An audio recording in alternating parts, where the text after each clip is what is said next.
For me, there is no doubt. Being out at night is almost always a great mental and emotional experience. The night allows my mind to explore the possibilities. The isolation allows me to hear my thoughts with clarity and with no pretense.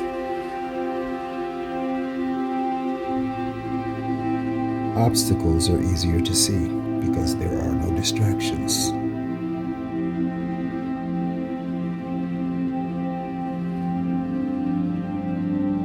And though direction isn't always clear, the night forces a decision.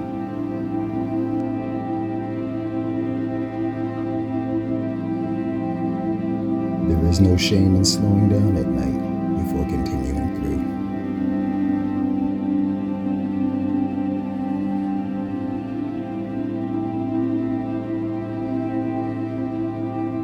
Because it is usually at night when you realize you're in this world alone.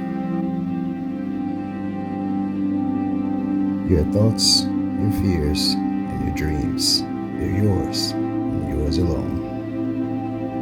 And even when you get past one thing, you know and accept, there'll always be something else.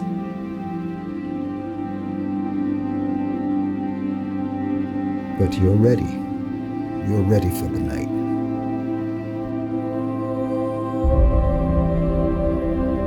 You're not gonna let your fears win. You'll continue to clear the obstacles and never listen to the doubters or the haters. Because this is your vision. You wanted to be here.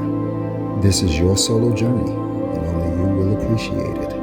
From that first thought way back when to getting to where you are right now, no one else understands what it took. No one else can feel your passion, your dedication, or your loyalty to your dream.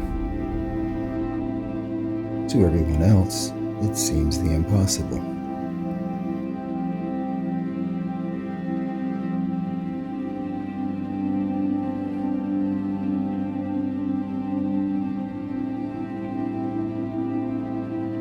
Until it isn't.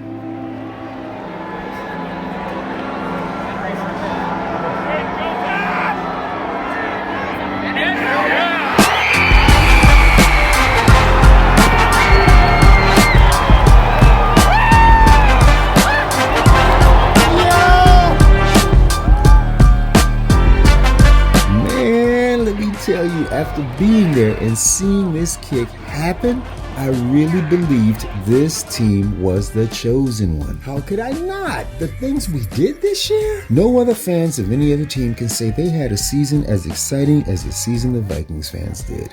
Not this year. In the end, it was heartbreaking, but this really was a season to watch the Vikings play. Had to be the most talked about team in the NFL. I mean, we set records, we made history, and I came to respect and love watching Justin Jefferson play.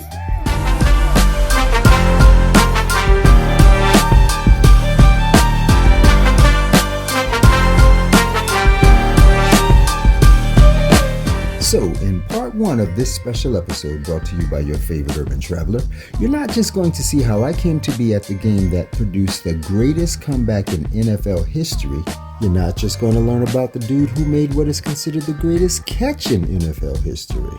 On top of sharing with you my reaction to being at 2 Vikings games in the 2022 season, you're going to see how Justin Jefferson, this humble beast, had a goal to be the #1 wide receiver in the NFL, and how he saw it to fruition. On top of that, you'll get to see me at the greatest Vikings game ever.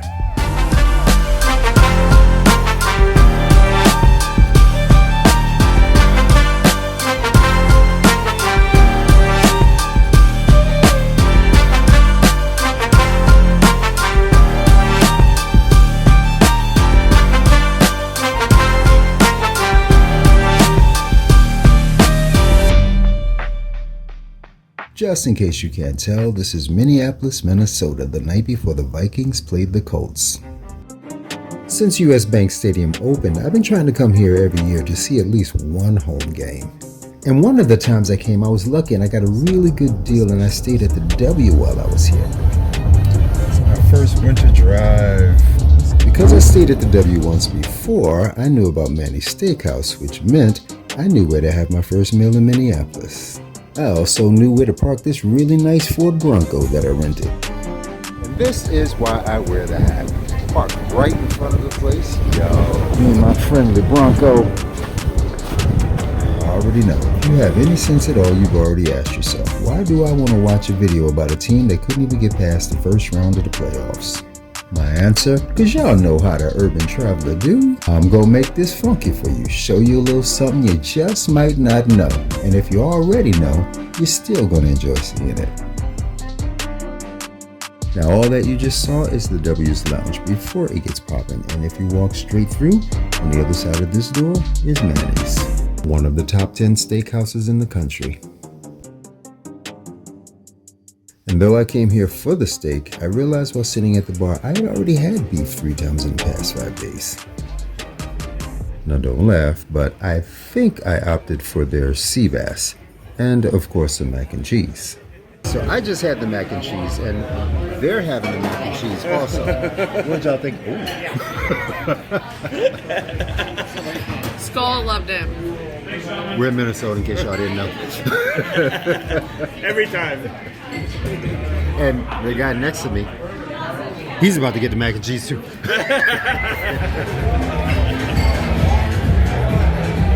Last time I was here, this lounge was more like a lounge. I mean, people came here to chill, get your drink on, you know, have a drink or two.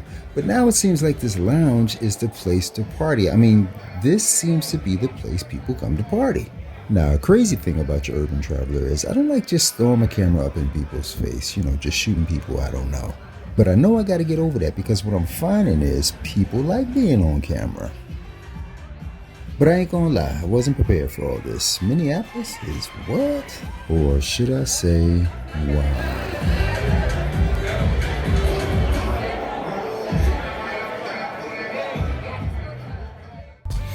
I love this. I love this. This is like, so it's like 1 in the morning. Actually, it's 1:30. I'm all checked in. And it's just crazy cool out here. Look at this, man. A nice winter night.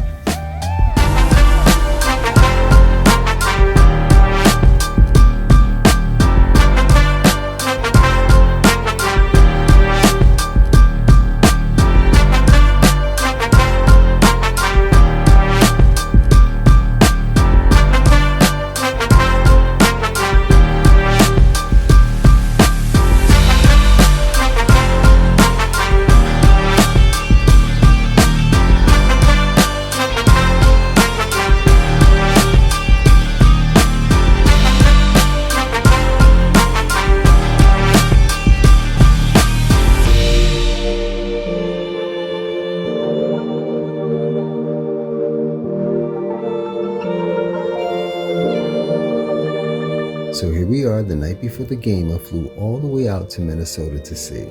US Bank Stadium, home of the Minnesota Vikings. My team since the days of Randall Cunningham and Randy Moss. Like I said, it was a beautiful night in Minneapolis. Quiet, peaceful, and I remember being both excited and anxious about the upcoming game. Because anybody who knows anything knows the Vikings haven't yet established themselves as a dominant force. But I have hope because I was at the Vikings Commanders game only a few weeks earlier.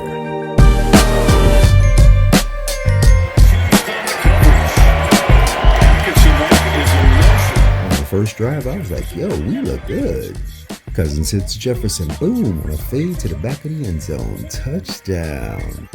Touchdown Vikings! And he's getting over the gritty. But by the time we got to the fourth quarter, we were trailing the Commanders 17-7. Not a good look. Until this happened. Blew my mind. Cousins threw a deep ball. And just as I started to get a little nervous, they found a way to turn it around. And from where I was sitting, it was almost easy to believe we were at our home game.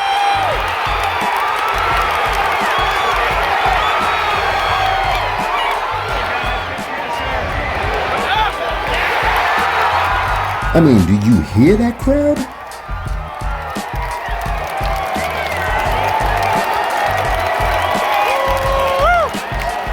And to see this comeback happen right in front of you, and then to see this kick. Protection good. Joseph nails it. Vikings have come from behind. So this is just one of the reasons why my faith in the Vikings never wavered. This was a good experience. It's so crazy how I keep getting all these compliments on my Warren Moon jersey. Whoa. But this was a good game. Scary as hell, I ain't gonna lie. Y'all know how we do.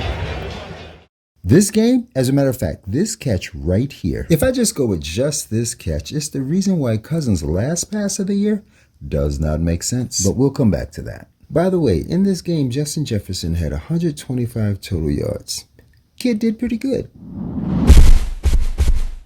And then there was the Vikings-Bills game, which a year earlier would have been a hard game for me to watch. Because a year earlier, Stefon Diggs was still my favorite Vikings player ever. When I say ever, I mean ever. Over Cunningham, Moss, Adrian Peterson, even Warren Moon. Stefon Diggs was my dude. So when the Vikings traded him for a dude straight out of college who hadn't yet proven themselves, I was mad in a stepped-on cat.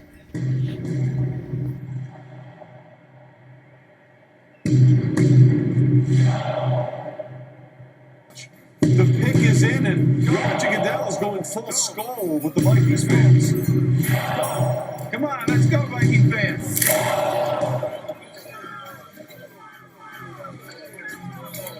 With the 22nd pick in the 2020 draft, the Minnesota Vikings select Justin Jefferson, wide receiver, LSU. Number 18, Justin Jefferson.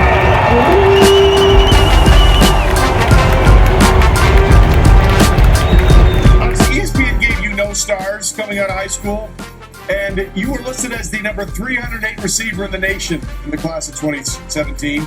You didn't even crack the top 50 in the state of Louisiana. Safe to say, you made up for it. I am happy to say Justin Jefferson proved me wrong. I mean, he has turned out to be one hell of a receiver. I mean, aside from the catches, his route running skills alone are ridiculous. Look how he puts a move on Stephon Gilmore. He shook his drawers off. And Gilmore's a veteran, so you know he got his feelings hurt. So now I'm cool. Diggs is out of my system, and we got a great receiver in his place. I mean, dude is growing on me faster than an Alabama tick on a hound dog.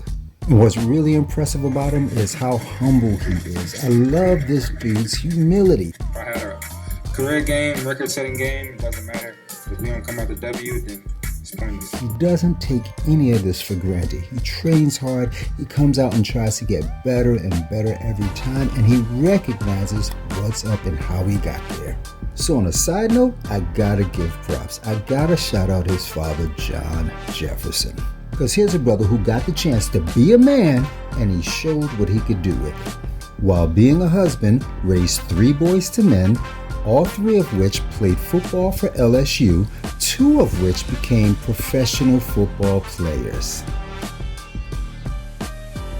The reason I gotta shout him out, the reason I gotta give this brother credit is because if he wasn't in the picture, this family would be headline news. All throughout sports media, they'd be talking about how this poor black kid from the ghettos of Louisiana raised himself to become this superstar wide receiver with no father in the picture.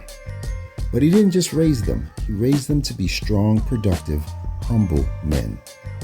And that's why I wanted to shout this man out, because he obviously taught them to fight for what they want, because Justin wasn't no natural. This dude was only 5'7" when he went into high school. And he was so skinny, he broke his arm during practice. But he didn't give up. He fought for what he wanted. With the help of his brothers, he practiced. And one day, he got that call to be the wide receiver for Destrehan High School. And his high school stats were 44 catches for 956 yards and 9 touchdowns. And just because he's made it does not mean he's going to sit back and reap the benefits. Not yet. This dude is on a mission.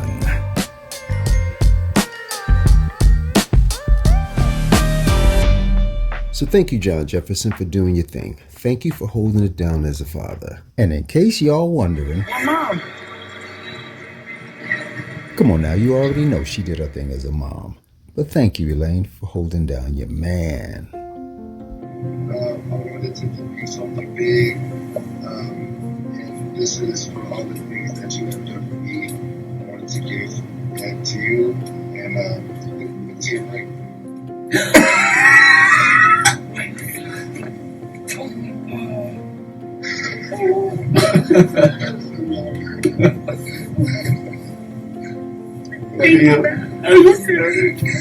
It's you, muchacho.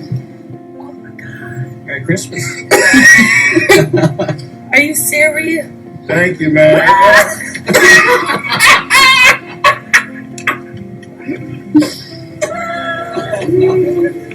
Are you serious? Oh my God. Are you serious? Just say me not serious. He was always Oh there my around God. the bigger brothers, that was athletes. My wife and I are athletic. We'll go in the backyard and compete. It was always a serious competition. Like, y'all probably remember all of the attitudes I gave to Yeah. Ricky and George. Yes. All the times I didn't want to do this, do that, but y'all was the reason why I'm like I am now. Right. Just Extra pushing me push. to that, pushing me to that extra level, pushing me to that limit to where I didn't feel like I wanted to do this. And y'all seen something in me that I didn't see at a young age. Nobody could ever stand in front of you at 10, 15 years old and say, man, you're going to be a first round pick. Your story is unwritten because there's so many things that can come into the process and take you off course. I definitely was once that kid, competing, wanting to be the best, got so many goals, dreams, aspirations. In 2020, Justin Jefferson's rookie year, he finished 15th in the number of receptions. He was 4th with the number of yards at 1,400, and when I think about it now, a rookie being able to do that should have been a big deal to me.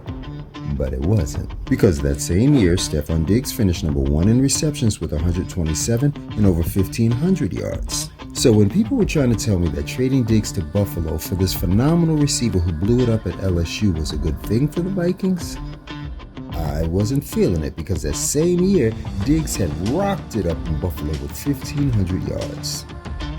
But in 2021, Jefferson's second year in the league, he moved up to the number 4 spot in receptions. And I noticed it was the first year we weren't losing because of Cousins. But I hadn't tied it to Jefferson yet.